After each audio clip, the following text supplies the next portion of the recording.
మల్లారెడ్డి ఏం చేసినా చేయకపోయినా గానీ సోషల్ మీడియాలో ఆయనకంటూ స్పేస్ లేకపోయినా క్రియేట్ చేసుకుంటాడు. అసొంటిది మల్లన్న గోవాకు పోతే ఇంకెట్లుంటది? గోవాకే కొత్త కళ్ళు వచ్చినట్టుంటది, ఊపికే ఊపు వస్తది. కొన్ని వదిల కింది దాకా నామినేషన్, ప్రచారము, ఎలక్షన్, రిజల్ట్ అనుకుంటా మస్తు పనులతో మైండ్ రిలాక్స్ లేకుండా కష్టపడ్డాడు కదా పాపం. అందుకే చిల్లైదామని చిన్నగా గోవాతో వదొక్కిండు మల్లన్న. ఇక ఆడికి పోయి చూడరు ఏ తిరిగి ఎంజాయ్ చేసి ఈయో అని అనిపించిండో. నాసంటి యూత్కి ఇవన్నీ చిన్న ముచ్చట్లు అన్నట్టు సముద్రంలో దిగి ఈత కొట్టిండు. అటెంగేగో ఇట్లా బోటు నడిపిండు. మల్లన్న పడవ నడుపుతుంటే పక్కకున్న ఫ్యాన్స్ చూడరు ఎట్లా స్లోగన్లు ఇస్తున్నారు.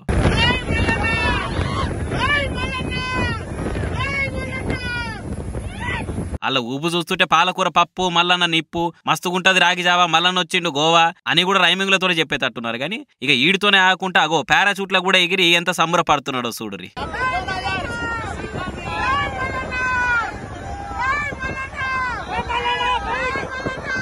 ఇక ఇవన్నీ చూసిన హార్డ్ కోర్ అభిమానులు ఒకటే మాట అనుకుంటున్నారు, సారీ ఇప్పుడే ఈ తీరు జోస్ చూయిస్తున్నాడంటే అప్పట్లో మరి అల్లాడిచ్చిండు కావచ్చు అనుకుంటే మురిసిపోతున్నారు. కానీ ఎంతైనా ఒకటే మాట, మల్లనంటే మల్లనే పోరి.